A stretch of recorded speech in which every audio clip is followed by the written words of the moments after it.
साथियों, जैसे कि आप जानते ही हैं कि हम रामचरितमानस के बाल कांड के महत्व पर चर्चा कर रहे हैं और बाल कांड में प्रारंभ में ही गुरु वंदना की और उसके पश्चात वे संतों की महिमा का गुणगान करते हैं। संतों को गोस्वामी तुलसीदास जी ने बहुत महत्व दिया है। साधु समाज को, संत समाज को वे कपास के समान मानते हैं। जैसे कपास रुई होती है, रुई को बुनना, काटना, बिलोना और फिर उससे धागा बनना, फिर वस्त्र बनना, तो वो अनेक प्रक्रियाओं से निकलती है। तो जो साधु का चरित्र है वो कपास के समान होता है। हम तुलसीदास के शब्दों को देखते हैं कि साधु चरित शुभ चरित कपासु, निरस बिसद गुणमय फल जासु, जो सही दुख पर छिद्र दुरावा, बंदनीय जेहि जग जस पावा। कि साधु संत का जो चरित्र है वो शुभ होता है, कल्याणकारी होता है, शुभ चरित्र से युक्त होता है। किसकी तरह? कपास की तरह। कपास कैसी होती है? नीरस। नीरस, उसमें कोई रस नहीं होता। विशद, उज्जवल होती है। गुणमय, उसमें छोटे छोटे तंतु, गुण तंतु होते हैं, जिसका फल जो है वो छोटे छोटे तंतुओं के रूप में होता है। तो जो साधु है वो कपास की तरह नीरस, नीरस से ही, कपास में तो नीरस हो गया रस रहित, पर साधु के संदर्भ में, संत के संदर्भ में हम देखेंगे तो यहाँ विषयों की आसक्ति से रहित होते हैं। उनके मन में विषयासक्ति नहीं होती है। उनका चरित्र कैसा होता है? बिसत, उज्जवल चरित्र होता है। उनके चरित्र में किसी भी प्रकार की कोई मलिनता, कोई विकार नहीं होता। गुणमय, गुणों से युक्त होते हैं। गुणमय फल जासु, जो साधुओं की संगति करता है, संत के संपर्क में आता है, उनके सानिध्य में आता है, तो अपने गुणों से वे संपर्क में आए हुए शिष्य को भी गुणी बना देते हैं। जो सही दुख पर छिद्र दुरावा, कि जैसे कपास है वे स्वयं अनेक कष्ट सहन करती है, अनेक दुख सहन करती है। कपास को बुना जाता है, काटा जाता है, बिलोया जाता है और फिर उससे धागा बनता है, और जब फिर वो उसको सुई में पिरो करके उससे सिलाई का कार्य किया जाता है तो वे पर छिद्र दुरावा, तो कपड़े के जो छेद है उसको छुपाती है, उसको बंद कर देती है। तो इसी तरह से जो संत हैं स्वयं दुख सहन करते हैं, स्वयं कष्ट सहते हैं, पर छिद्र दुरावा, परंतु दूसरे के दोषों को दुरावा छिपा देते हैं।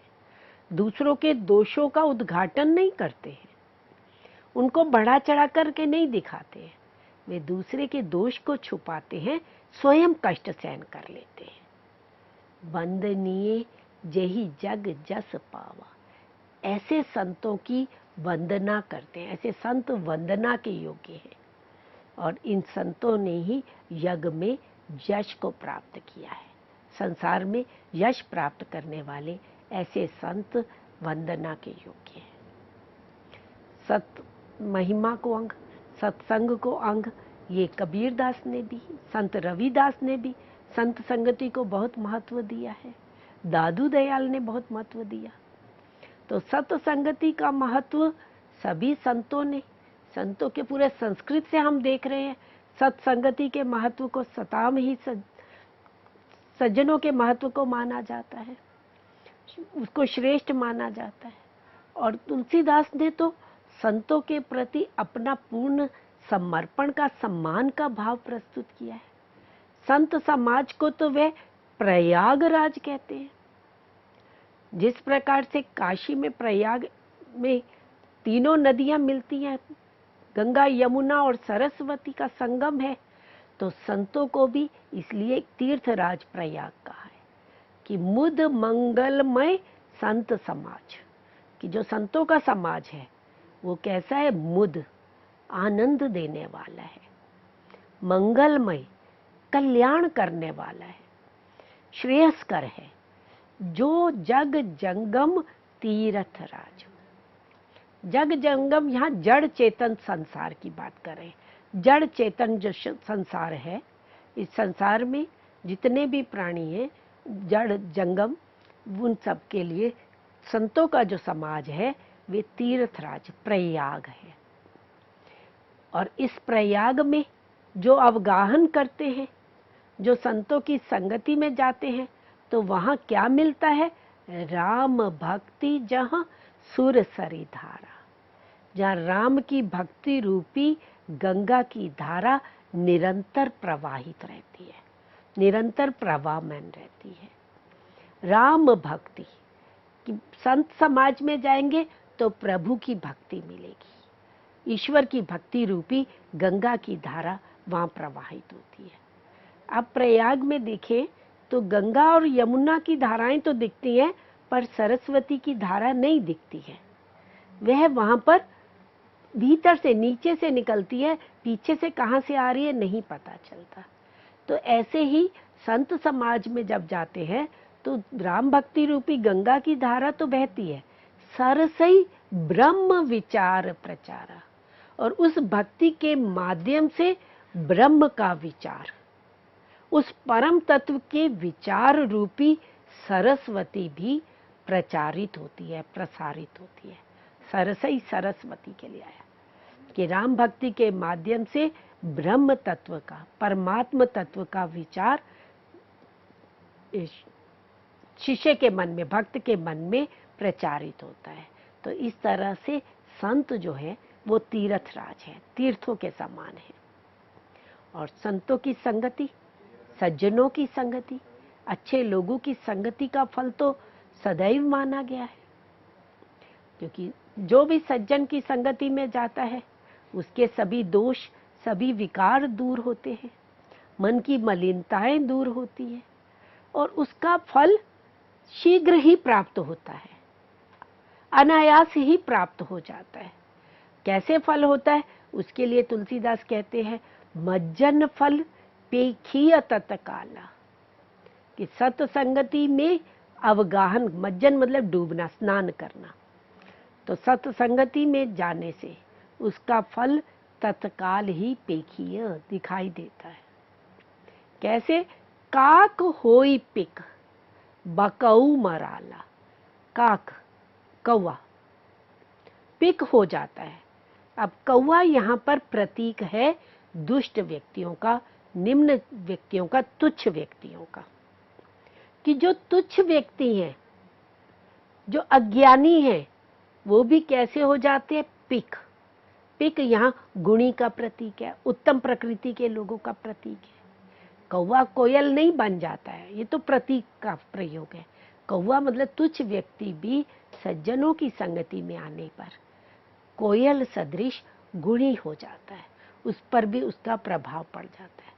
बकऊ मराला, ऐसे बकऊ, बगुला जो है वो हंस, मराल हंस बन जाता है। हंस नीर क्षीर विवेकी कहलाता है और बगुला जो है वो अज्ञान का प्रतीक है। तो अज्ञानी व्यक्ति नीर क्षीर विवेकी बन जाता है, विवेक से संपन्न हो जाता है। सुनी आचरज करे जनी कोई, कि जो ये मैं बात कह रहा हूँ, तुलसीदास कहते हैं कि ये जो मैं कह रहा हूँ कि सत्संगति में जाने का ये फल मिलता है कि काक होई पिक बकऊ मराला, तो इसको सुन करके आचरज करे जनी कोई, कोई आश्चर्य नहीं करे, कोई हैरानी की बात नहीं है, कोई ये कौतूहल की बात नहीं है। सत्संगति महिमा नहीं कोई, कि सत्संगति की जो महिमा है वो गोई, छुपी हुई नहीं है, वो सबके सामने प्रकट है। प्रत्येक व्यक्ति ने इसको अपने अनुभव से जाना है। तो इसीलिए मैं अपने अनुभव के आधार पर भी यही कह रहा हूँ कि सत्संगति में जाइए तो उसका परिणाम, उसका फल शीघ्र ही प्राप्त होता है। अब सत्संग का क्या लाभ मिलता है, इसकी और भी तुलसीदास कहते हैं कि जलतर थलचर नभचर नाना, जे जड़ चेतन जीव जहाना। जलचर, जल में विचरण करने वाले, पानी में रहने वाले जंतु, मछली आदि। थलचर, धरती पर विचरण करने वाले, पृथ्वी पर चलने वाले। नभचर, और आकाश में विचरण करने वाले। तो सभी प्रकार के संसार के जीव, जे जड़ चेतन जीव जहाना, सभी जड़ और चेतन जीव जो हैं उन सब में परिवर्तन आता है, उन सबको लाभ प्राप्त होता है। किससे? सत्संगति से। जब वो संत समाज की संगति में जाते हैं तो मति, कीरति, गति, भूति, भलाई, उनकी मति, बुद्धि का विकास होता है। कीरति, यश की प्राप्ति होती है। गति, वे सद्गति को प्राप्त होते हैं। भूति, उनमें ऐश्वर्य, विभूति, ऐश्वर्य बढ़ता है, वैभव, समृद्धि आती है। और भलाई, उनका उपकार होता है, उनका भला होता है।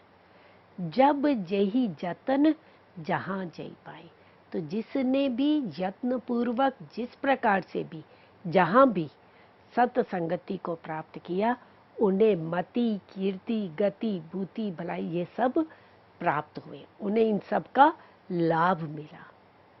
सो जानब सत्संग प्रभाव, लोको वेद न आन उपाओ। कि लोक में और वेद में, वेद से अभिप्राय शास्त्रों से है, कि लौकिक जगत में देखें, लोक में देखें, अथवा शास्त्र की बात भी माने, तो बुद्धि को, यश को, सद्गति को प्राप्त करने का न आन उपाय, दूसरा कोई उपाय नहीं है। केवल शास्त्रों का अध्ययन करने से सद्गति नहीं प्राप्त होती है। लोक में भी ये बात सिद्ध है, शास्त्र परंपरा में, ज्ञान परंपरा में भी ये बात सिद्ध है कि सत्संग का ही प्रभाव होता है। और ये सत्संग भी, ये सत्संगति भी आसानी से प्राप्त नहीं होती है। ये कैसे प्राप्त होती है? राम की कृपा, प्रभु की कृपा के बिना सत्संगति भी प्राप्त नहीं होती। और सत्संगति के बिना विवेक प्राप्त नहीं होता। तो विवेक प्राप्त करना है तो सत्संगति में जाना होगा, सज्जनों की संगति में जाना होगा। और सज्जनों की संगति भी कब प्राप्त होती है? जब प्रभु की कृपा होती है। तो बिनु सत्संग विवेक न होई, राम कृपा बिनु सुलभ न सोई। और ये सत्संगति प्रभु की कृपा के बिना सुलभ नहीं होती है। तो इसलिए सत्संगति का धारण करना चाहिए, सत्संगति का ही महत्व है। और सत्संगति का लाभ क्या होता है? आगे भी चल करके तुलसीदास कहते हैं कि 60 सुधरई सत्संगति पाई। कि जो 60 है, छली कपटी है, दुष्ट है, उनमें भी सुधार आ जाता है, उनमें भी बदल जाते हैं सत्संगति प्राप्त करके। कैसे? पारस परस कुधात सुहाई। जैसे पारस मणि का स्पर्श करते ही, परस स्पर्श, पारस मणि का संपर्क प्राप्त होता है तो कुधात, या कुधात लोहे के लिए आया कि जो लोहे जैसी तुच्छ धातु है वह भी पारस के मणि के संपर्क में आने से सुहाई, सुशोभित हो जाती है, स्वर्ण रूप हो जाती है। तो पारस मणि का स्पर्श करते ही लोहा भी स्वर्ण रूप हो जाता है, अमूल्य हो जाता है। तो इस तरह से कोई कपटी है, दुष्ट है, वह भी सत्संगति में जब जाता है तो सुधर जाता है, उसके आचरण में भी परिवर्तन आ जाता है। विधि बस सुजन कुसंगत परहि, फणि मणि सम निज गुण अनुसरहि। अब सत्संगति की महिमा तो तुलसीदास बता ही रहे हैं कि जो सज्जन हैं वे, उनकी संगति में दुष्ट व्यक्ति भी अगर आता है, तुच्छ व्यक्ति भी आता है, तो उसके भी स्वभाव में परिवर्तन हो जाता है, उसका आचरण भी बदल जाता है। परंतु अगर कभी दुर्भाग्यवश, कभी नियति का ऐसा संयोग पड़ता है कि कोई सज्जन कुसंगति में पड़ जाता है, बुरे की संगति में पड़ जाता है तो क्या उसके ऊपर प्रभाव पड़ता है? क्या वो उसके ऊपर कुसंगति का प्रभाव पड़ता है? देखिए, जो सज्जन है उनके संपर्क में जो आता है वे तो उसके आचरण में तो परिवर्तन होता है, उसके स्वभाव में परिवर्तन आता है। परंतु क्या सज्जन जब कुसंगति में चला जाता है, बुरे लोगों की संगति में चला जाता है, तो वे भी बदल जाता है। तो वहां तुलसीदास कहते हैं कि सज्जन जब कुसंगति में चले जाते हैं तो वे परिवर्तित नहीं होते हैं। कैसे, उसका उदाहरण देते हैं, फणी मणि सम निज गुण अनुसरही।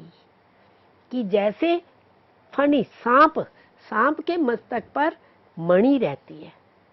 अब मणि का कार्य है प्रकाश देना, पर सांप के संपर्क में आने पर मणि के ऊपर प्रभाव नहीं पड़ता है।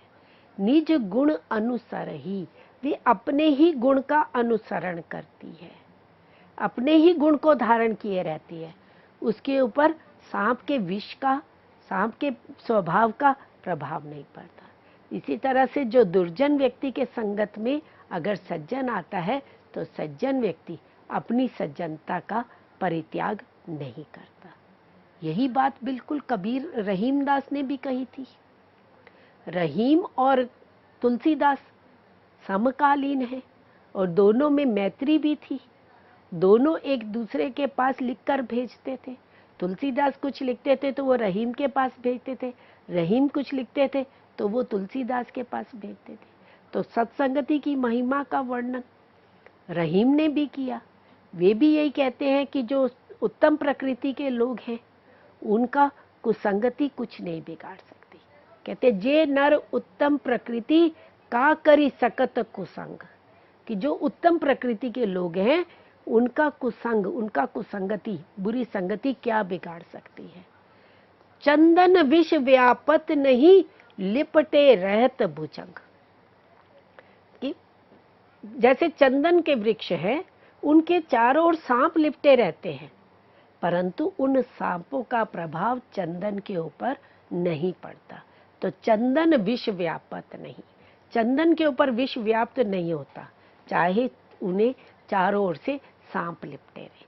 तो जो सज्जन है उनको बुरे व्यक्ति घेरे रहे, वो कुसंगति में अगर विधिवश भाग्यवश अगर उनको कुसंगति में जाना भी पड़ता है, दुष्ट लोगों की संगति में रहते भी हैं, तो उनके ऊपर फणी की मणि के समान, सांप की मणि के समान कोई प्रभाव नहीं पड़ता। तो इस तरह से सज्जनों के महत्व को भी बताया है। ऐसे ही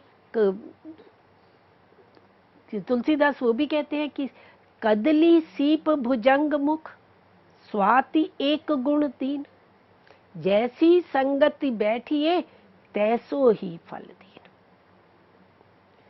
कि सज्जन कुसंगति में चले गए तो उनके ऊपर प्रभाव नहीं पड़ता, परंतु कोई दुर्जन व्यक्ति है या कोई निम्न प्रकृति का व्यक्ति है, अगर वे सज्जनों की संगति में आता है तो उसके ऊपर प्रभाव पड़ता है। वो जैसी संगत में, व्यक्ति जैसी संगत में जाता है उसका वैसा फल उसे प्राप्त होता है।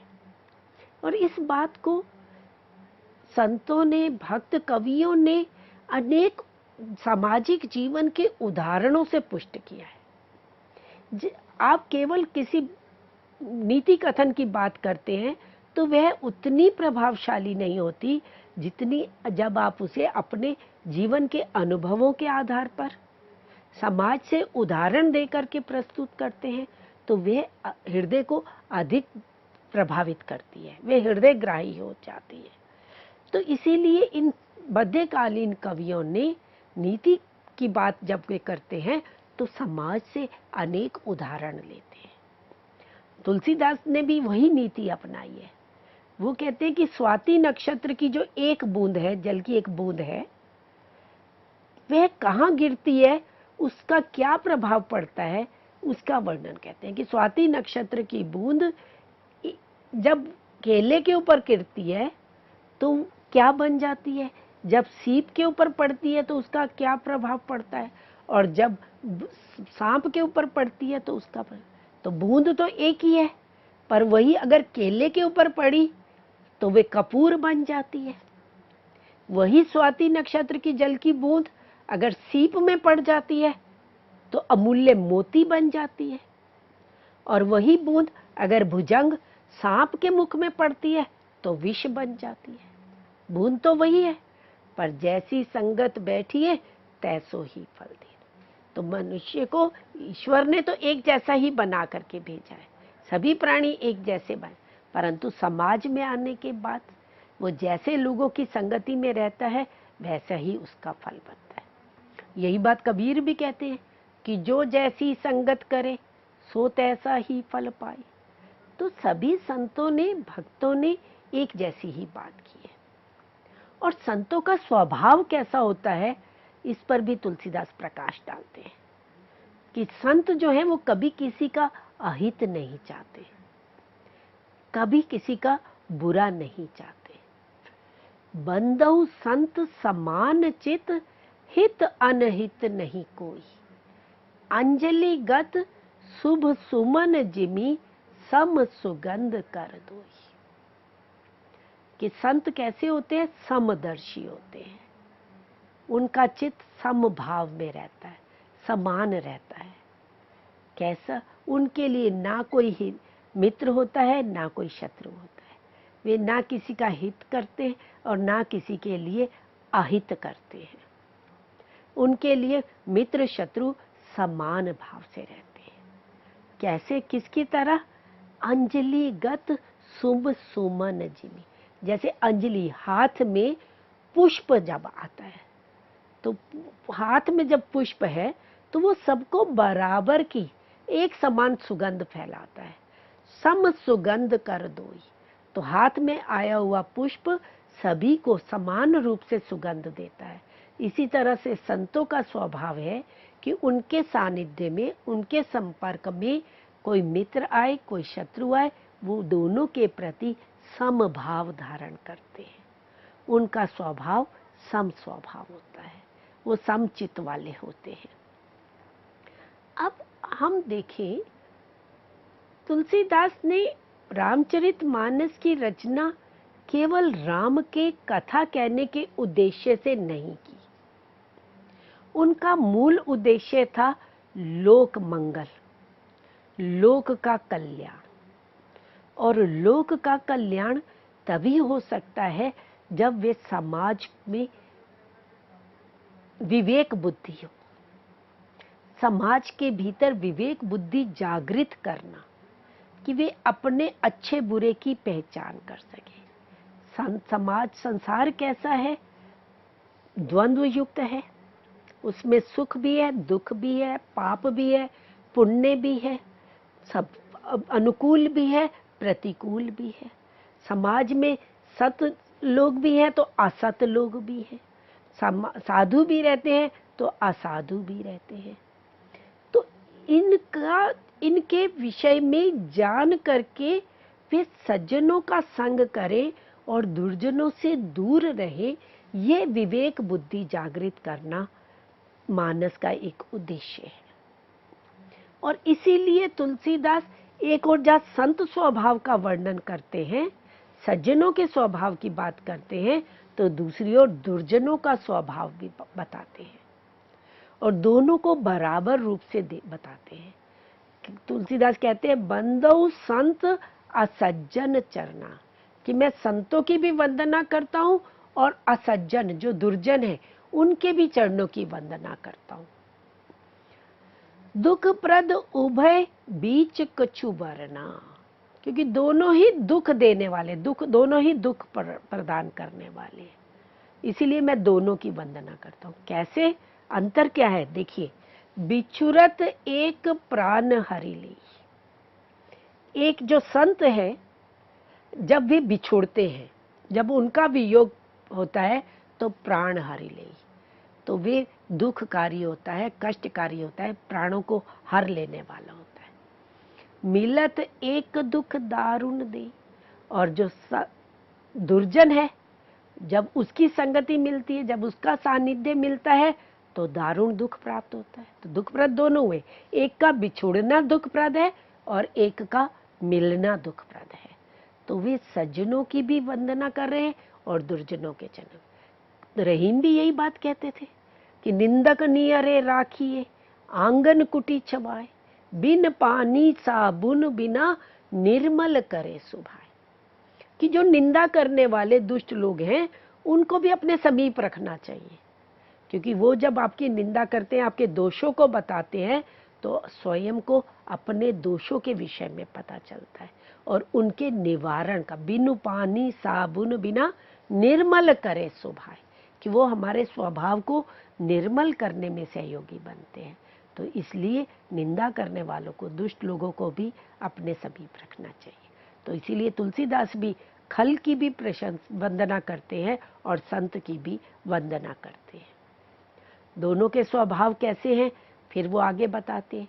उपजई एक संग जग माई, कि संसार में तो सभी उत्पन्न होते हैं, दोनों को एक साथ ही उत्पन्न होते हैं, सज्जन भी और दुर्जन भी।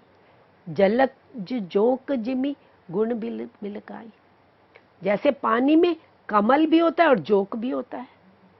पानी वही पानी है, उत्पत्ति स्थल तो दोनों का एक ही है, पर स्वभाव अलग अलग है। इस संसार में दोनों एक साथ ही उत्पन्न होते हैं। सुधा सुरासम साधु असाधु, जो साधु संत हैं वो सुधा अमृत के समान है, और जो असाधु असंत हैं, दुर्जन है, वो कैसे, सुरासम मदिरा के समान है। जनक एक जग, दोनों का जनक, दोनों की उत्पत्ति एक ही जलधि, एक ही समुद्र से हुई है।